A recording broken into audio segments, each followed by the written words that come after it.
They hurt you deeply, and now they want back in. Or maybe they don't. But everyone around you is telling you that forgiveness means letting it go, and you need to move on, and holding a grudge only hurts you. So you're torn between the anger that protects you and the forgiveness that supposedly heals you. Here's what the Stoics knew that most people miss entirely. Forgiveness and access are completely separate things. You can forgive someone fully while keeping them out of your life permanently. Not only can you, you should. Today, I'm showing you exactly how the Stoics separated internal forgiveness from external boundaries, and why this distinction changes everything. The confusion. Most people conflate forgiveness with reconciliation. They think, if I forgive them, I have to let them back in. If I keep them out, I haven't truly forgiven. Real forgiveness means things go back to how they were. All false. Marcus Aurelius wrote, "The best revenge is to be unlike him who performed the injury." Notice what he didn't write. The best revenge is to welcome him who performed the injury back into your life. Forgiveness is internal work.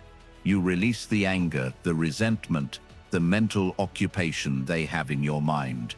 Boundaries are external strategy. You prevent future harm by removing their access to harm you again. Epictetus taught, "Make the best use of what is in your power, and take the rest as it happens." Forgiveness is in your power. It's internal.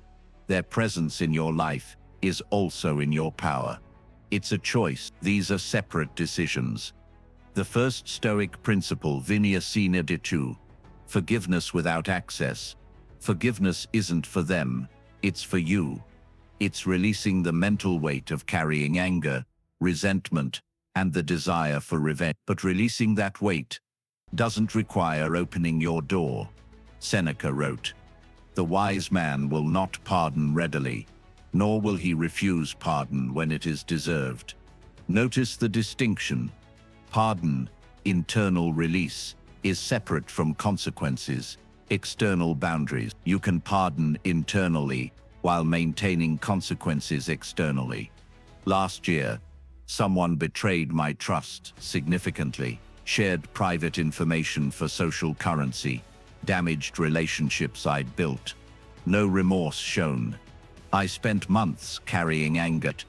It occupied mental space, affected my sleep, influenced how I saw other relationships. The anger was poisoning me, not them. I worked on forgiveness, not for them. For me, I released the anger through deliberate practice, acknowledged the hurt, recognized their actions revealed their character, not my worth, chose to stop giving mental energy to resentment. That's forgiveness, internal release. Did I let them back into my life? Absolutely not. They demonstrated they trade private information for status. That's who they are. Forgiveness doesn't change their character. It changes my internal state. Venia sine ditu. I forgave them. They have no access to me. Both are true simultaneously. This is the critical distinction most people miss. Forgiveness is about your internal freedom. Boundaries are about your external safety. You can have both. The second principle, memoria non malitia. Remember without malice. Forgiveness doesn't mean forgetting. It means remembering without venom. Forgive and forget is terrible advice. It suggests you should erase data about someone's character and behavior. That's not wisdom. That's willful blindness. The Stoic remembers clearly.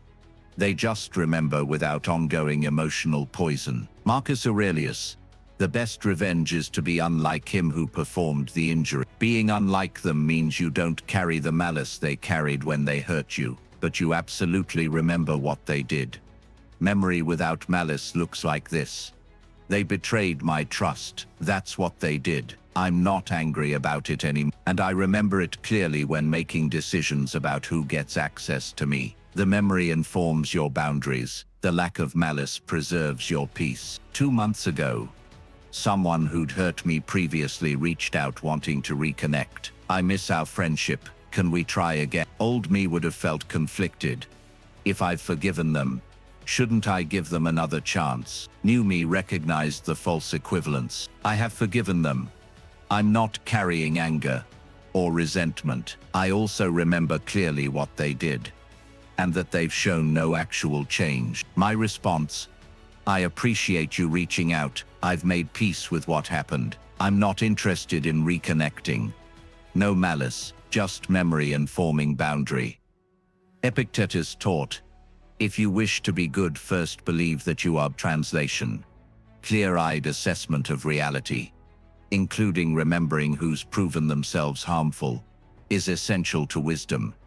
Forgiveness releases the emotional charge. Memory maintains the protective boundary. You need both. The third principle: distantia perpetua, permanent distance as an act of self-respect. Keeping someone out permanently isn't about punishment. It's about honoring what you've learned about their character and protecting what you've built. Seneca wrote, associate with those who will make a better man of you. The inverse is also true. Distance yourself from those who make you lesser, more anxious, more guarded, or more damaged. This isn't cruelty, it's clarity.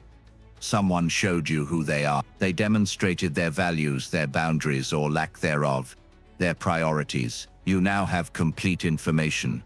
Choosing to keep them out isn't holding a grudge, it's honoring the information they gave you. 3 weeks ago, family member who'd repeatedly violated boundaries over years asked, when are you going to stop punishing me? That framing, punishing, is manipulation. It suggests my boundary is about harming them rather than protecting myself. My response: I'm not punishing you. I'm maintaining distance because your past behavior showed me you don't respect my boundaries. That's information I'm using to make decisions about who gets proximity to me.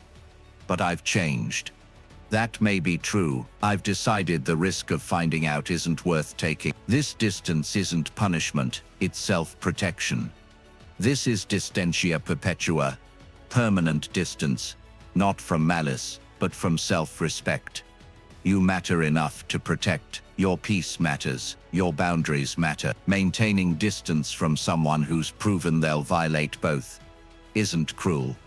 It's wise. Marcus Aurelius, you have power over your mind, not outside events. You don't have power over whether they changed. You do have power over whether you risk finding out. Choosing not to risk it is legitimate wisdom. The practice. How to actually do this. Step 1. Process forgiveness internally. This isn't instant, it's work. Write what they did. Write how it hurt. Acknowledge the anger. Then practice releasing. They did this. It's past. I'm choosing to stop carrying the emotional weight. This might take days, weeks, or months. That's fine. Forgiveness is process, not event. Step 2.